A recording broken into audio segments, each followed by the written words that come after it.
Hi guys, स्वागत करता हूँ एक और नए वीडियो में। आज की वीडियो में हम बहुत ही इम्पोर्टेंट टॉपिक को छेड़ने वाले हैं। बहुत कम लोग इस टॉपिक के बारे में बात करते हैं क्योंकि भैया सारे ही इन्फ्लुएंसर है। कोई बोलता है कनाडा आ जाओ, कोई बोलता है नहीं आओ। तो बहुत सारे स्टूडेंट्स कंफ्यूज रहते हैं कि कनाडा आना चाहिए नहीं आना चाहिए। तो टॉपिक अपना रहने वाला है कि क्या 2024 में कनाडा आना वर्थ इट रहेगा या नहीं रहेगा, और वर्थ इट रहेगा तो किन लोगों के लिए वर्थ इट रहेगा, और नहीं रहेगा तो कैसे लोगों के लिए ये वर्थ इट नहीं रहेगा। कनाडा एक आइडल चॉइस नहीं हो सकती है। तो चलिए शुरू करते हैं पॉइंट बाय पॉइंट।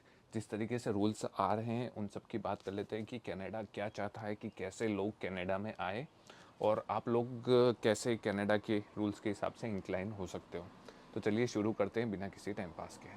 गाइस, ये जो टॉपिक है कनाडा वर्थ इट है कि नहीं 2024 में आने के लिए, ये आपस में ही कॉन्फ्लिक्टिंग है। बहुत ज़्यादा कन्फ्यूज़न है कि भैया कनाडा आना चाहिए नहीं आना चाहिए, कैसे रूल्स ला रहे, गवर्नमेंट क्या चाहती है, आप क्या चाहते हो, आपके इंटेंशंस क्या है, गवर्नमेंट के इंटेंशंस क्या है। तो सारे सब कुछ इसके अंदर क्लियर कर देंगे। ये बेसिक ओवरव्यू रहने वाला है। हम सारे रूल्स की बात नहीं करेंगे कि भैया कनाडा ने कैसे रूल्स ले आए, आगे क्या होगा वो होगा। हम सिर्फ एक ओवरव्यू जो हमको दिख रहा है कि भाई गवर्नमेंट ये चाहती है कनाडा की, और ऐसे ऐसे लोग चाहती है, उन लोगों की हम लोग बात करने वाले, उन सारे रूल्स की बात करने वाले, और उन सारी जो भी अपने को समरी मिली है एक, कि भैया अभी तक कनाडा ने क्या क्या स्टेप्स उठाए, उसके हिसाब से गवर्नमेंट का इंटेंशन क्या है। तो उन सब की बात कर लेते हैं।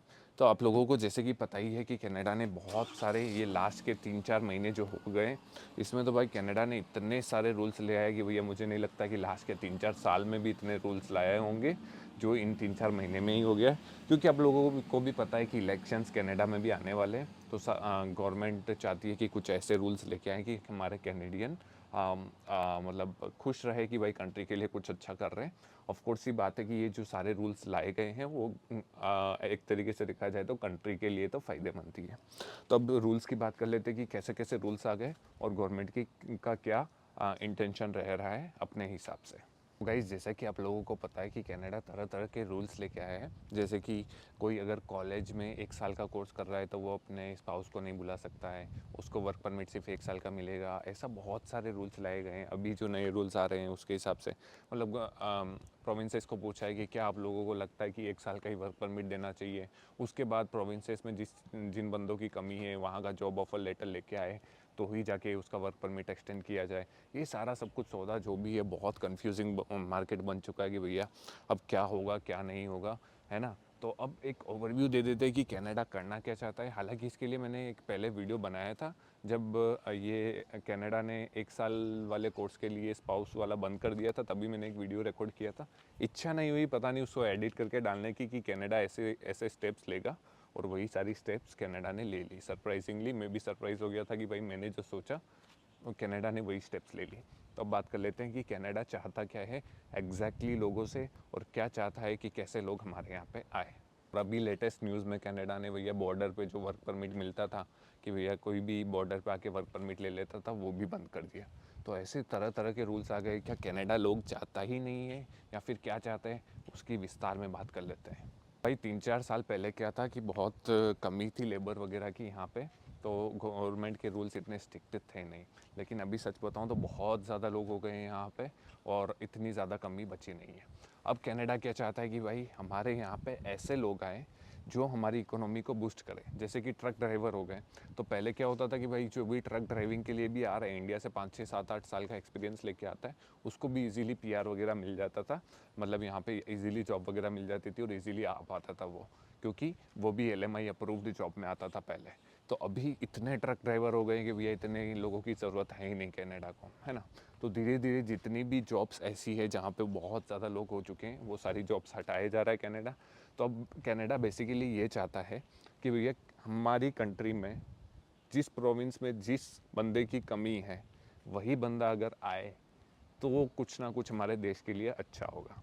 तो कनाडा आना किन किन लोगों के लिए फर्स्ट चॉइस बन सकती है उसकी बात कर ले अगर, तो पहली तो ये कि भैया अगर आप सिर्फ इंटरनेशनल एजुकेशन के मोटिव से आ रहे हो कि भैया बाहर जाएंगे फ़ॉरेन की डिग्री मिलेगी तो पूरे वर्ल्ड में अपना रिकॉग्नाइजेशन होगा, तो भैया कनाडा बिना सोचे समझे आप लोग आ सकते हो।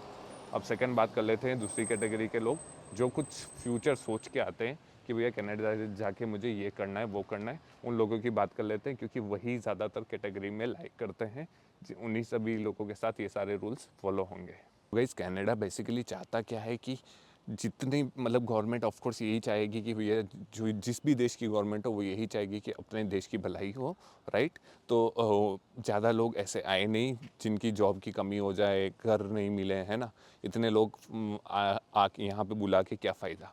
तो फिर कनाडा यही प्रोविंस के लेटर में भी उसने पूछा कि क्या आप लोगों को ऐसा लगता है, जैसे कि ओंटारियो मान लो, तो ओंटारियो में डॉक्टर्स की कमी है, नर्सेस की कमी है, आईटी प्रोफेशनल वालों की कमी है। तो क्या ओंटारियो की गवर्नमेंट को ऐसा लगता है कि, है ना, वर्क परमिट एक्सटेंशन वगैरह सिर्फ उन्हीं लोगों को देना चाहिए जिनकी कमी ओंटारियो में है।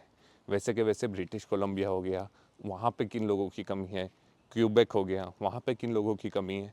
तो अगर आप लोग सिर्फ ये सोच के आ रहे हो कि भैया मुझे जैसे तैसे करके कनाडा जाना है, कोई भी कोर्स ले लूँ चलेगा, तो भैया वो आगे जाके कनाडा अलाउ नहीं करने वाला है और आपका कोई भी यहाँ पे स्कोप बनेगा नहीं। फिर भैया जैसे क्यूबेक हो गया, तो क्यूबेक में किन लोगों की कमी है, तो क्यूबेक की गवर्नमेंट ऑफ कोर्स ये बात है कि बोलेगी, जैसे कि मान लो, मुझे नहीं पता कि वहाँ पे किन लोगों की कमी है, लेकिन मान लो कि क्यूबेक में प्लम्बर की कमी है, इलेक्ट्रिशियंस की कमी है, और आईटी प्रोफेशनल वालों की कमी है, या फिर कंस्ट्रक्शन वर्कर्स की कमी है। तो क्यूबेक ऐसा रूल बनाएगा कि भैया हमारे यहाँ पे इन फील्ड में जो कोर्स करेगा उन लोगों को हम पोस्ट वर्क परमिट देंगे, बाकियों को नहीं देंगे।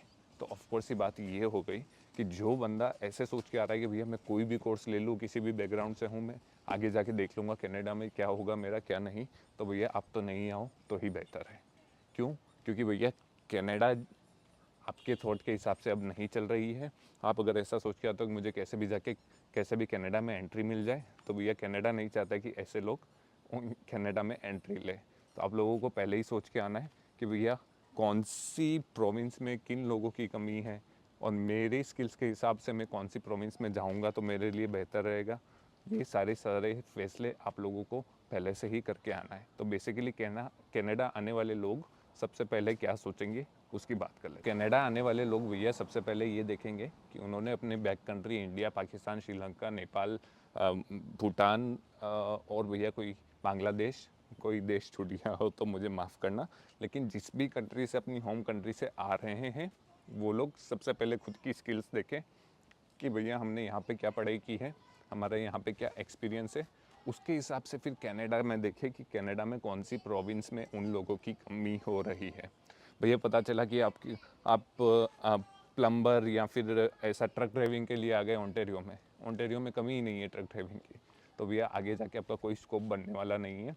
तो आप लोगों को कोर्स अपने हिसाब से चूज़ करना है, प्रोविंस अपने हिसाब से चूज़ करनी है, और भैया आगे का फ्यूचर जो आप सोचोगे वो भी अपने हिसाब से, प्लस गवर्नमेंट के हिसाब से सोच समझ के करना है कि भैया गवर्नमेंट क्या चाहती है, कौन सी प्रोविंस की गवर्नमेंट कैसे लोग चाहती है, मैं कौन सी प्रोविंस में फ़िट हो रहा हूँ, और कौन सा कोर्स लूँगा तो मेरे लिए बेहतर रहेगा।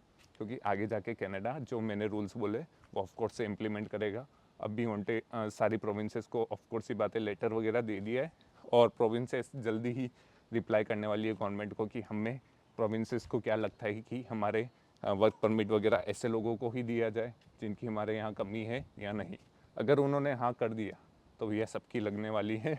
जो मैंने बोला वो अगर आप लोग फॉलो करके आते हो तो कनाडा में ऑफकोर्स ही बात है आप लोगों के लिए स्कोप है। गाइस आप लोग अगर ये सारी चीज़ें अपने ख्याल में रख के आते हो कि भैया आपका स्किल लेवल क्या है, आपका प्रोफेशन क्या है, आप लोग आगे क्या चाहते हो, प्लस कनाडा आगे क्या चाहता है, कनाडा की कौन सी प्रोविंस में आप जैसे लोगों की कमी है, और कहाँ पे आपका फ्यूचर बेटर रहेगा, ये सारे कोर्स वगैरह सारा सब कुछ अगर प्लानिंग करके आते हो तो आप लोगों का कनाडा में स्कोप है, बहुत अच्छा है। धीरे धीरे सारा सब कुछ सेटलमेंट हो जाएगा। लेकिन अगर आप लोग ये सोच के आ रहे हो कि भैया सिर्फ जैसे तैसे मेरे को कनाडा में एंट्री मिल जाए, मैं आर्ट्स का कोर्स ले लूँगा, मैं डिज़ाइनिंग का कोर्स ले लूँगा, मेरा आईटी बैकग्राउंड है, लेकिन मैं कुछ भी ले लूँगा, मेरे को कनाडा में एंट्री चाहिए, तो भैया वो धीरे धीरे मुझे नहीं लगता है कि ऐसा कुछ कनाडा करने देने वाला है लोगों को। क्योंकि अभी लेटर भेज दिया प्रोविंसेस को, क्या पता वो 1 महीने में प्रोविंसेस बोल दे कि भैया हाँ मेरे ऐसा ही रूल चाहिए, तो भैया आप लोगों ने कोर्स वगैरह लिया वो सारा सब कुछ बर्बाद हो जाएगा। तो मैं तो यही रिकमेंड करूँगा आप लोग भैया 10-15 दिन आराम से बैठ के सोचें आपकी स्किल्स क्या है, आप लोगों को क्या सीखना है, आप लोगों को फ्यूचर कहाँ दिख रहा है, और भैया उसके हिसाब से कनाडा की प्रोविंसेस से मैचअप करें कि मेरे जैसे लोगों की कौन सी प्रोविंस में कमी है, तो भैया आप लोगों को कभी फेलियर का सामना नहीं करना पड़ेगा। होप आप लोगों को वीडियो पसंद आया होगा। ये एक बेसिक ओवरव्यू था कि कनाडा चाहता क्या है और आप लोगों को कैसे डिसीजन लेना है अपनी होम कंट्री में बैठे बैठे। आई होप आप लोगों को वीडियो पसंद आया होगा। अगर वीडियो पसंद आया तो लाइक करो, चैनल पे नए हो तो सब्सक्राइब करो, और जितने भी दोस्त कनाडा आने की सोच रहे हैं या फिर आपके रिलेटिव्स वगैरह सोच रहे हैं उन लोगों के साथ वीडियो शेयर करो, ताकि ज़्यादा से ज़्यादा लोगों को पता चल सके और ज़्यादा से ज़्यादा लोग अच्छा डिसीजन ले पाए। चलिए मिलते हैं ऐसे ही किसी नए इंटरेस्टिंग से वीडियो में। तब तक के लिए गुड बाय, टेक केयर।